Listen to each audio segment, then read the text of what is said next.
Did you know the South has its very own genre of literature? It's known as Southern Gothic. It came about in the post-Civil War era and oftentimes depicts the creepy side of the South's old ways. Instead of taking place in an old castle, our Gothic tales take place in run-down or former plantations with spooky or murderous goings-on. Welcome to the Lore of the South.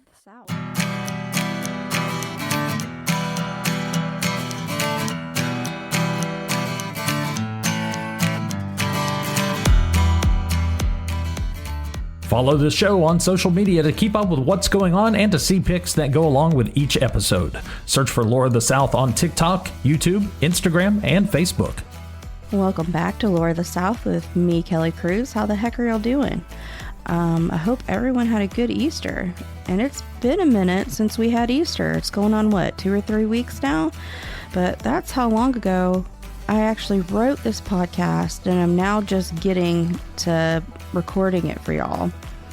We had a traditional Easter here, spiral cut ham, and maybe if y'all hang on to the very end, I'll share my special glaze recipe with y'all. We also had potato salad and baked beans.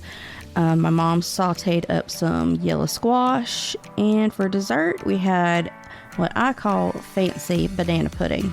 It's the one with the chestnut on it, but instead of just doing a layer of the French vanilla pudding mixture, I also did a layer of chocolate pudding too. And all I can really say about that is the dessert didn't last long. It went pretty quick, y'all. And what else is going on in the cruisedom? So much, you guys. It has been rough around here lately. I finally had my surgery consultation. That was on the April 13th. Went well with the surgeon. She was awesome. She was very personable. Went into as much detail about the upcoming procedures that I wanted her to. And as y'all probably know, I like details. So we went over it in probably gory detail nearly. But she really was great. She had one of the best bedside manners of a doctor I've seen in a really long time. So now I'm still waiting for the radiology department at North Florida to call so I could go in for my biopsy. But after spending days on the phones with doctors' offices and insurance companies, I have found out that the imaging company who originally did my mammograms can't figure out which date of mammogram to send to the radiology department at North Florida. They have sent them the same file 3 times in a row. So now they're after the imaging company to get them the right information so that they can call me and make my appointment. So still not sure when the biopsy is going to take place. What else? End of the year school stuff, y'all. It seems like beginning of the year and the end of the year are like the busiest times. Do I keep saying like a lot, guys? I'm sorry. It's been a minute since I recorded one of these and I'm a bit out of sorts lately. What else? Our youngest is going to her prom on Saturday, so she's excited for that. And it's good to have something to look forward to. Jay, our oldest, has been on a couple of job interviews. Both were like kennel tech kind of positions, both with our vet and at a local groomer's. But so far, no callbacks on that. But y'all keep your fingers crossed. Our middle kid, Hayden, he and some of his classmates are going to Europe for their senior trip, and we're also going to a leadership conference about sustainability in Berlin. And let me tell y'all, he and we did some major fundraising so that he would be able to go on this trip. And he really does deserve it. He is a good kid. He's a smart kid. He really cares. He really is a good kid. And I hope he enjoys the heck out of it.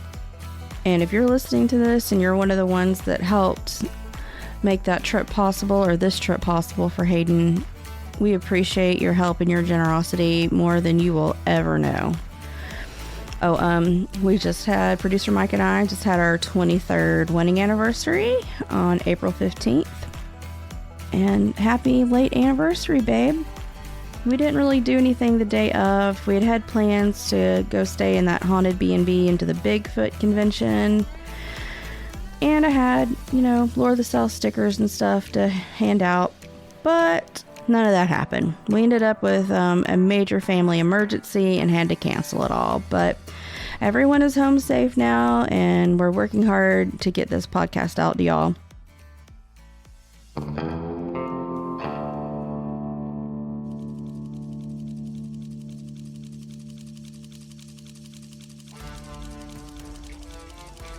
So, what do we have for history-making news this week? It comes to us from Reader's Digest.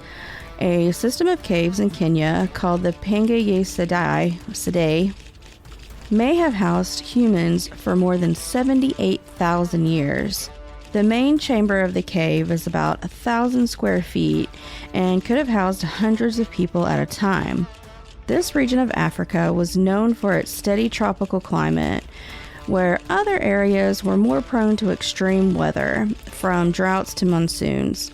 The cave system provided a home for ancient humans for so long, in fact, that archaeologists can actually follow a timeline of the advancement of early man-made tools, from early stone tools to the more sophisticated cutting blades and arrowheads. Pretty interesting stuff. So now, let's dive into episode 64, Tulpa versus Cryptids.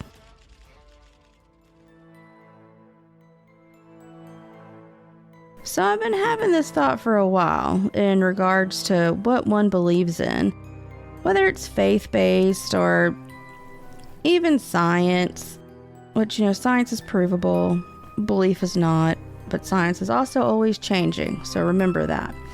Basically, my thought is that if you believe in something, it's real for you. To our ancestors, their gods were as real as the ones that people believe in today. You believe in fairies and gnomes or ghosts or the devil himself, all of it's real for you. If you're a Christian and you believe that Jesus rose from the dead a couple thousand years ago, you believe that, so it makes it real for you. I guess my partial point of this is that I shouldn't be so judgy as to what other people think is real or what they believe in. Girl, hit that crystal store. Buy you some rocks if they make you feel good. So like I'm fixing to go into like a Sheryl Crow song or something. Now, that being said, it leads into today's topic.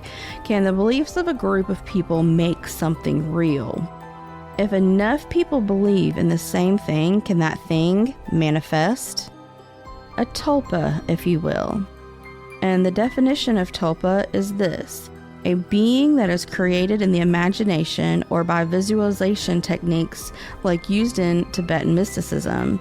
Some people call a tulpa today's imaginary friend, but I like this definition better if I get to pick and choose which definition I'm going to go along with. Tulpa are magical creatures that attains corporeal reality, having been originally imaginary.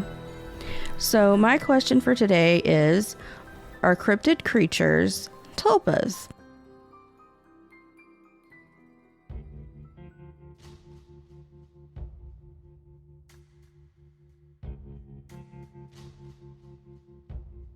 Many cryptids come from old folk tales, and some are more modern, like the chupacabra. We didn't even hear about this guy until like the 90s, after the Species movie came out. Then we have beings like Slenderman, which was a creepypasta creation, but people claim to see it. Since this is a Southern history podcast, Southern lore podcast, we're gonna stick to some Southern cryptids today. And with the help of a couple of books by David Weatherly, well-known author of many different series, including Black-Eyed Kids. I think his is Black-Eyed Children, and he has several Bigfoot books. Look him up if you're interested in those topics. But it's David Weatherly's State series, and so far I have the Peach State Monsters and the Sunshine State Monsters. So those are the two that I've used for both Georgia and Florida. for our creatures. I am going to try to stay away from cryptids that I've already covered, like skunk ape and chupacabra, but let's see where the stories take us. I always want to have some kind of order to these things, so we're going alphabetical order by state. So that means first up is the belt buckle of the Bible Belt, Alabama.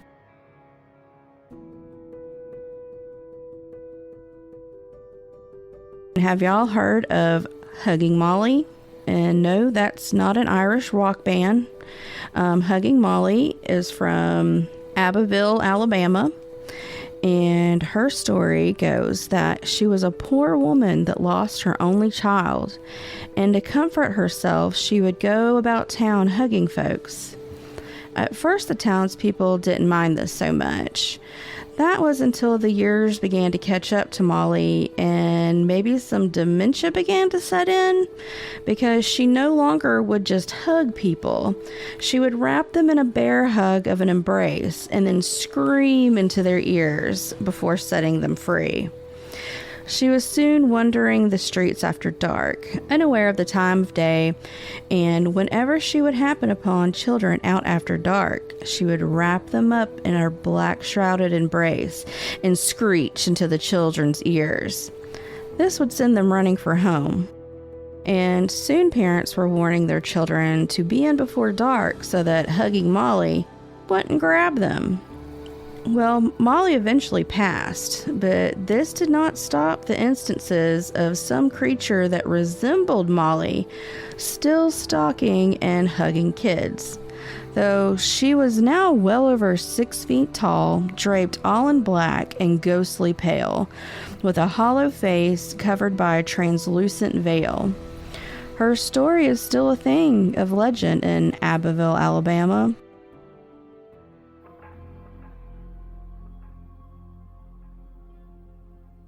Next stop on the Alphabet Express, we're going to be headed to Arkansas and the Fouke Monster, aka the Monster of Boggy Creek, aka the Swamp Stalker.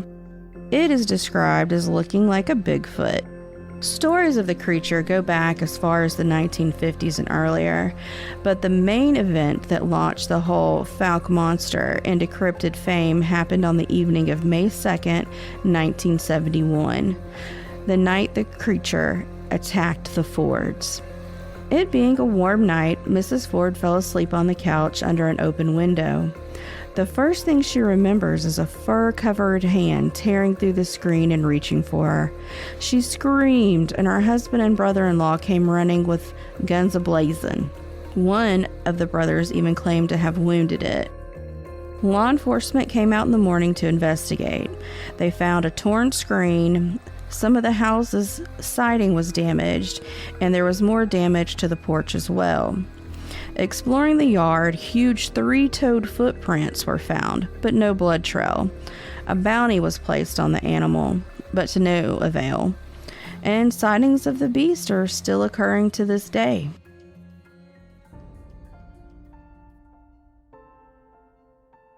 And now on to my home place of Florida. Here we come.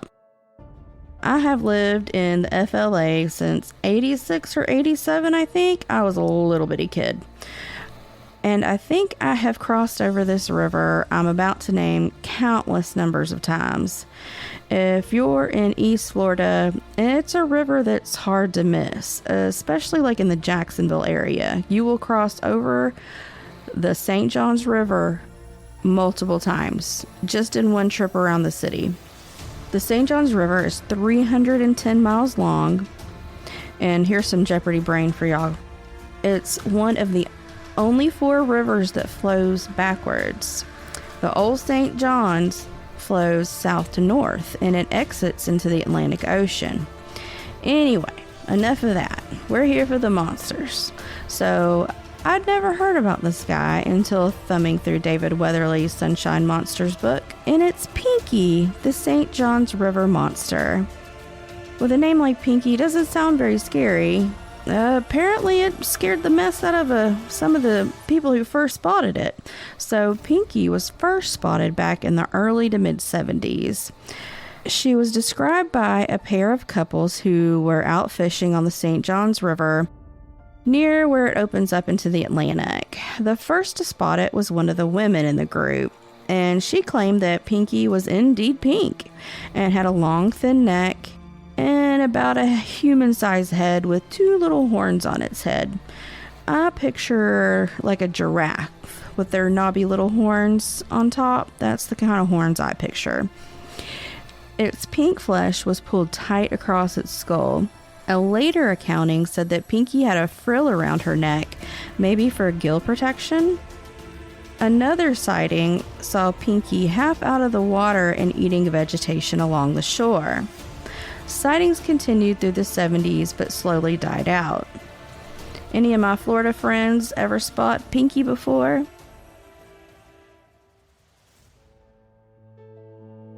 Next on our Southern Cryptids tour is Georgia. And y'all, she is full of wild men, hairy men, boogers, and phantom cats. But let's talk about these phantom cats, or ABCs as they're called.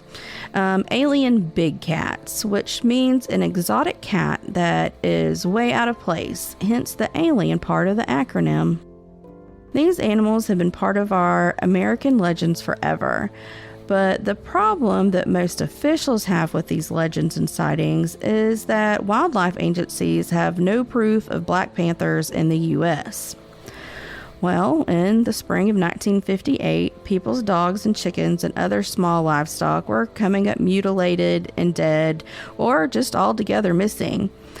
One woman reported that her bulldog had been drugged from her yard by a huge black panther-like creature.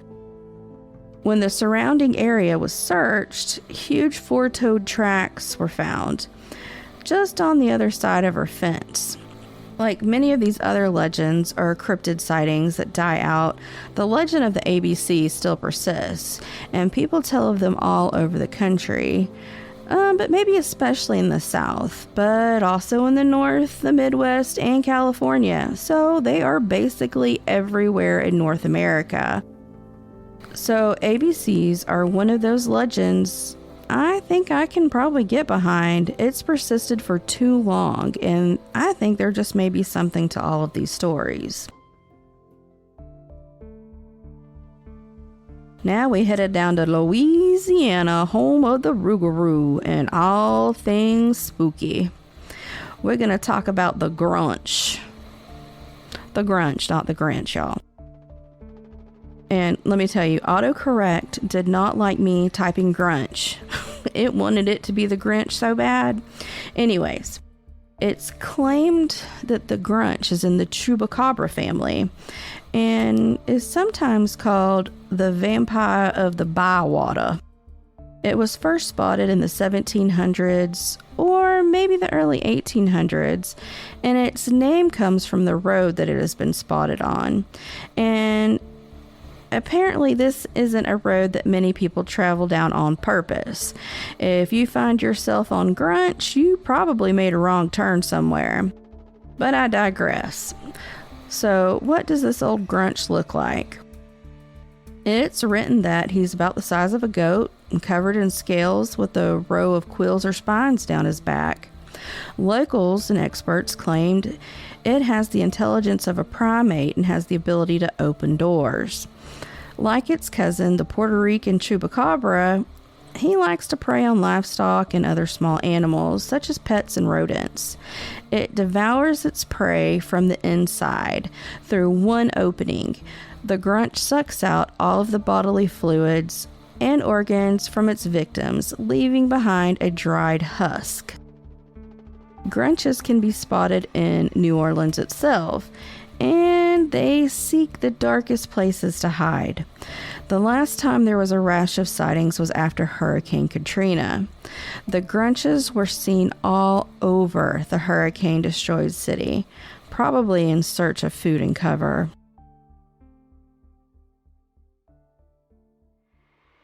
Now, next door to Louisiana, we got Mississippi.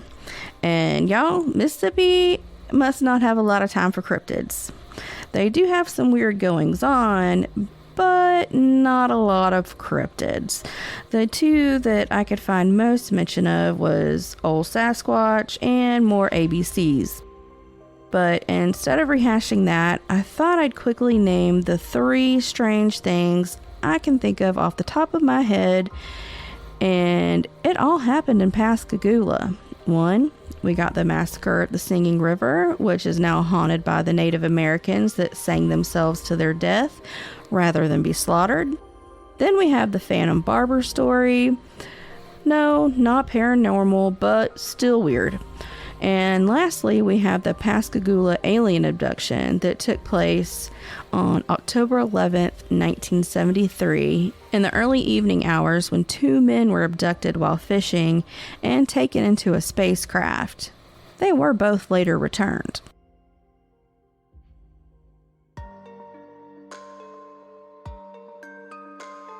And here comes North Carolina, beautiful North Carolina.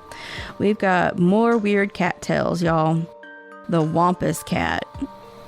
He's an old creature. He predates us European settlers. This meaning he was in the Native American zeitgeist. Wampus Cat looks like your run-of-the-mill panther, cougar, or mountain lion, whichever term you prefer, except he has 6 legs. When fighting, he can stand on either his back 2 or his back 4 legs, leaving the front 2 or 4 to inflict damage on its enemy.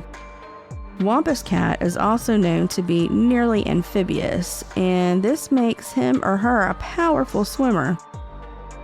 When it wants to make its presence known, its screams are horrible, almost like that of a banshee, and some think old Wampus might be the harbinger of death. So y'all, here's another reason not to go outside at night if you hear screams in the Appalachians.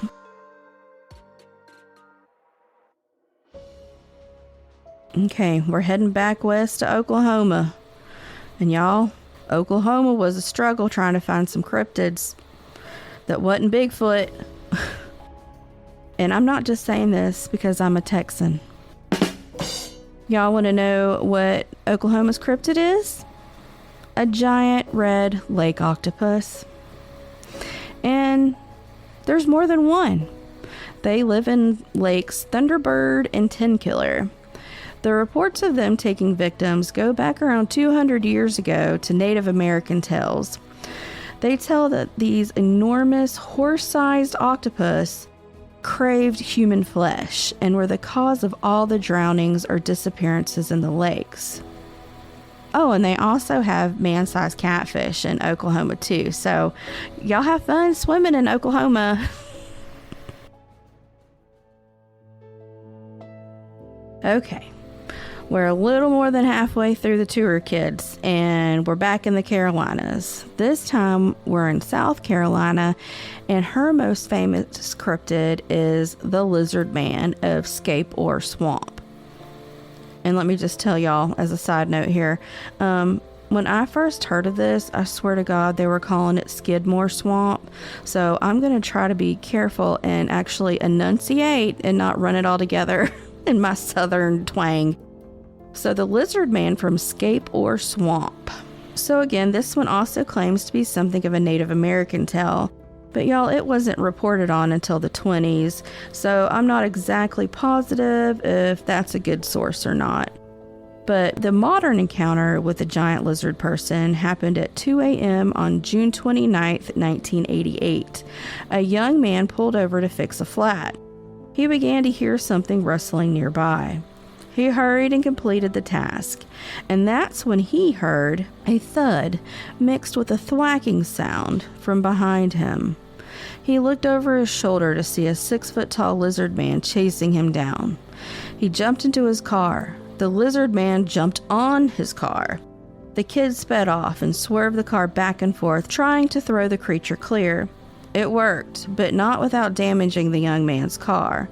Once he reached home, the guy and his mother looked the vehicle over. There were both claw marks and gouges in the roof and the hood, even the impression of a 3-toed footprint. Law enforcement was called, and they investigated both the car and the site of the attack. And in the mud, they found 3-toed lizard-like footprints, and sightings of the creature are ongoing to this day.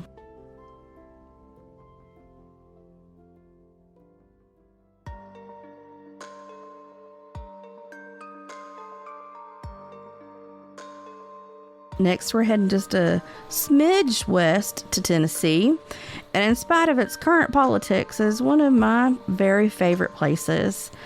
We've got the knot deer.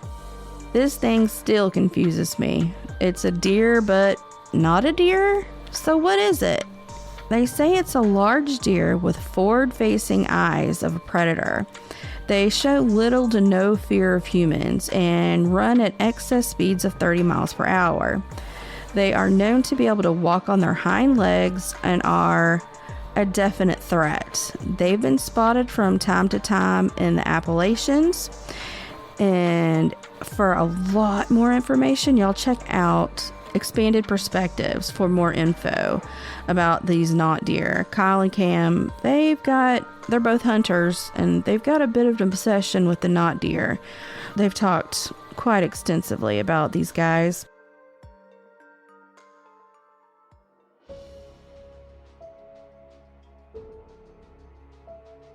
So we got 2 states left, y'all, and we have reached my home state of Texas. And because it's my home state, it's gonna get a twofer. A 2-for-1, if you will. So let's start with a duende. Again, the guys over at Expanded Perspectives, they like a duende tale, so check them out. They are an elven-like creature. The duende, not the guys from Expanded Perspectives. I'm sure they're average height. The duende are elven-like creatures of Spanish and Portuguese origin. The early Texicans, or Tejanos, whichever term you prefer, probably brought these creatures with them over from Spain. Or maybe they were always here and were just finally given a name. Like other sprites, these guys are tricksters and even shapeshifters. They can be as small as a flower and then grow to the size of a human and shrink back again. Sometimes they take on the form of animals. They are much like the tomty that we talked about back in our Christmas/Yule episode. The duende can be a helper if you treat them and your livestock and your property well. If you don't be surprised if you often have things come up missing. These little guys are known to act like hinky pucks. They will imitate human voices and they will call for help out in the darkness. If you follow the sound, it will constantly move and sound farther and farther away. And you might just be doomed to be lost in the woods forever. Now, y'all, I can't not mention the Goat Man. He is Texas royalty when it comes to cryptids, and y'all refer back to episode 48, Texas Tales, for the history of said Goatman. A friend of mine who just moved up to Denton found herself quite by accident near the old Alton Bridge. And just as a refresher, that's where the murder of the Goatman and his family took place. Without even realizing what her exact location was, she said it went from a normal drive, and then suddenly the atmosphere changed quickly. She left me a voice memo, so we'll let you hear her story in her own voice. Here's Julie, my cousin's cousin and my good friend. I gotta tell you, I was just driving to go to this audition, and I didn't even know where I was. But then I got like this kind of like weird feeling, and I was like, it's weird. Looked at the map, Old Alton Road. I'm like, oh. And then I looked over, and the bridge was right there. No lie, definitely some vibes there, and just the whole area, the way it's set up, it's kind of cool, but in a kind of creepy way. There's a very creepy tree there. Anyways, but yeah, hair definitely stood on end and had me looking at the map. Didn't know where I was, so it's a long message. I hope you're doing okay, and I just wanted to give you that update because that's the first experience I've had with that bridge. Have a great day.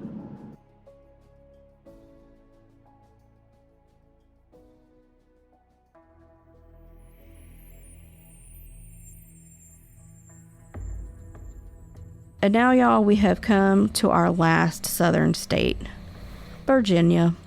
And we're going to round it out with another water monster, Old Chessie, who makes her home in the Chesapeake Bay. Chessie is said to be snake-like and doesn't seem to have fins or flippers. So maybe she's kind of like an eel or an oarfish? At one time, a Florida manatee was mistaken for Chessie, which would not meet the sea serpent's description at all. But the manatee was captured from the cold waters in the Chesapeake Bay and returned to Florida, though they say over the years the manatee has returned to the bay for a visit. Side notes. So let's start off with the idea of the tulpa, which I mentioned at the top of the show. So I'll reference the Philip experiment. This happened in the 1970s and took place up in Toronto, Canada. A team of parapsychologists wanted to see if they could create a ghost. They gave this imaginary person the name Philip and a whole background. His date of birth was in the 1620s, and he was one of King Charles's men. Well, at first nothing happened in the experiment, but as time went on, the team continued to try to make contact with this imaginary ghost or spirit, and something eventually started answering back, with table knocks, even a slight levitation of the table, unexplained breezes and chills. So was all this psychosomatic, or did they create Philip from thought? Was he a thought form come to life? Was Philip a tulpa? Then we have the fact that a lot of these sightings of these different cryptids over the years happened during the 50s through the 70s during the B-movie monster craze. Could this account for some of those sightings? I suppose it could. Maybe it helped in the creating of these beings. Now for a couple of alternatives to Old Pinky. It's thought that she could be a species of undiscovered salamander. Giant salamanders, in fact, some of which can grow to be as large as a man. Or maybe she was a rare pink dolphin that swam up from the Atlantic, or even an albino manatee. Manatees are quite often seen munching on vegetation on the riverbanks. I mean, they aren't called sea cows for nothing. But I'm going to leave it up to y'all to decide, because if you believe in these stories, then they are real for you. And y'all know what? Sometimes it's fun to believe in the magical and the unexplained. I want to thank cryptids.fandom.com, and that's cryptids with a Z. They're also known as the Cryptid Wiki. Their site was a huge help, along with all the podcasts previously mentioned. They all go into great detail on these boogers, so be sure to check them out if the cryptid world is something that interests you. So like I said earlier, we had to cancel our plans to go to the Bigfoot convention and our B&B stay, but we had some pretty serious family emergencies pop up, which we've got it under control now. And y'all know family always comes first, no matter what. So y'all hug your kids. We all send them out in the world hoping for only good things, but once they're out that door, you never know what might happen. And for some reason, it seems like at the end of the school year, we always have some kind of tragedy in this town. And maybe it's because we're a small town, so a lot of people know each other, and it just kind of maybe hits harder because we're not such a big city. But anyways, y'all, like I said, hug your kids and appreciate them while you have them at home. Also, y'all, consider becoming a Patreon supporter. We're getting close between the new ads that we've started running off of Buzzsprout, and we have our dedicated 2 Patreon supporters, Judy and Sydney. With their help, we're almost breaking even on this podcast, y'all. Almost. We're so close to just breaking even. But, all of this comes with time. It just takes time to add supporters, and we have plenty of time, y'all. But do consider it, because when you become a Patreon supporter, you do get ad-free listens. Between 1 and 3 extra shows a month. We haven't got up to the 3 yet, but we're working on it. I promise. We're thinking about doing a little bonus content after the show's been released and produced, and he and I will discuss it and record it and release it on Patreon. Just for a little extra content, because I do know that we need to boost that over there. Let's see, what else do I have on my list to talk about? We're gonna skip the oldest homes by state this time, just because I think this episode is going pretty long already. And we have a new y'all, and this made my day. It came just in time because the last few weeks have been really rough. I mean, 2023, y'all been listening. It started off rough, and the road is still bumpy ahead, guys. So I just happened to be looking to see if we had any new reviews, because I'm not all that tech savvy, so I don't know. I don't get alerts when I get reviews. I have to look them up. So we have a new one, and it is from listener Emmy, and I am gonna read you her review as soon as I pull it up on my phone. Yeah, so if you want to support the show, but maybe you can't afford to support the show, think about leaving a 5-star review, because it boosts us up in the algorithm. We all know about those crazy algorithms. But this was from Emmy, and she gave it a title of Southern and Spooky. I've been listening to this show on Spotify for the past 3 days, and I'm caught up to date on everything that's currently released. I've really been enjoying it because I really appreciate viewing the interesting history of the South through such an occasionally spooky lens. I've also been having a lot of fun listening.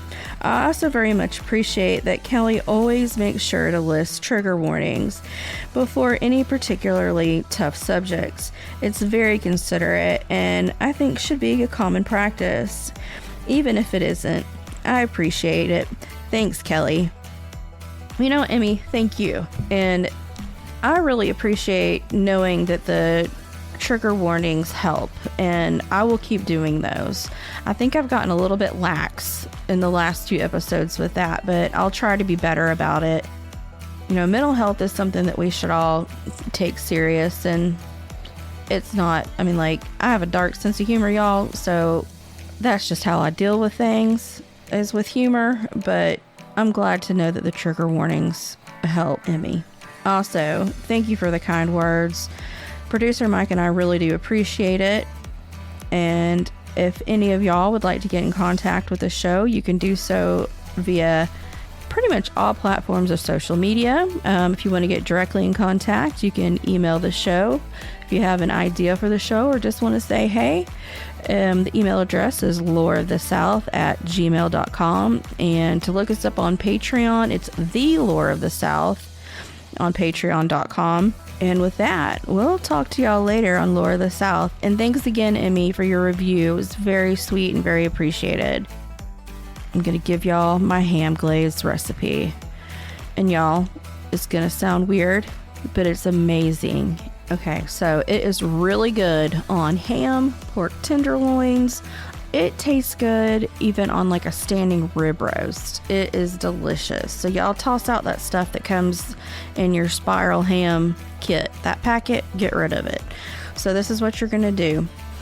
You're going to take some Dr. Pepper and you're going to put it in a saucepan. And then you're going to add about a half a jar or so of cherry preserves to it. You're going to heat that and add just a smidge of mustard and just a little dash of garlic powder. And you're going to cook it on your stove top until it becomes kind of syrupy. And then pour it over your ham or whatever pork or beef you're cooking. Follow the cooking instructions for whatever you're making. But let me tell y'all, this glaze is amazing. It is just the right amount of sweet and savory. It's great. And also, my other recommendation is y'all doctor up your barbecue sauce. Don't ever just throw you some KC's Masterpiece on something. We've got to doctor stuff up. So my other recommendation is, again, okay, we use Baby Ray's. Get you some Baby Ray's barbecue sauce. Again, put it in the saucepan. This time you're going to add, again, Dr. Pepper, a little bit of brown sugar, some butter, a little bit of mustard to taste, and if you want to throw a little garlic powder in there, you're good. Cook it until it's all well blended, taste test it a few times, and let me tell y'all, it is the best barbecue sauce ever. It is, and maybe it's a Texas thing, but I think we like a thinner barbecue sauce. We don't like the super thick stuff. Like we like it to embellish the flavor of what we're eating. We don't need barbecue sauce to cover up what we're eating because we know how to cook. So if you're a good cook, you want this stuff to embellish. This is like cooking hour with Kelly now all of a sudden. Anyway, sorry y'all, I'm going off on a tangent and I'm getting hungry. But yes, Dr. Pepper in your barbecue sauce, mustard, a little bit of brown sugar, and a little bit of garlic powder if you want it. Mix that all up, cook it good, and then put it on whatever barbecue you're making. On some barbecue pork, like pulled pork sliders. Whew, it is so good. But anyways, y'all, let me know if y'all try it out. I would like to know how it turned out for you. And for real this time, we'll talk to y'all later on Lore of the South. Bye, y'all. Stay tuned for a preview of our latest Patreon episode. What are humors? Okay, so... Or is that going to be in your explanation? Yes. We're going to get there. Yeah, we're going to talk about all that, but feel free to ask questions at any time. So watching anything that's like from like the Middle Ages up through Georgian time, probably stopping right after, around the Georgian period, the study of the four humors go back to like Galen, who was an ancient Roman doctor. Some people call him, they fight between Galen and Hippocrates as to who is the father of medicine. Oh, okay. So it's between, one's Greek, one's Roman. But they believed in what they called the four humors of the body, which were blood, phlegm, black bile, and yellow bile. Any bile's not good, right? Like some of it helps with digestion, but you don't want it on the outside. Yeah. Yeah. If you loved what you heard, check out the Patreon page for exclusive content by searching for The Lore of the South on patreon.com.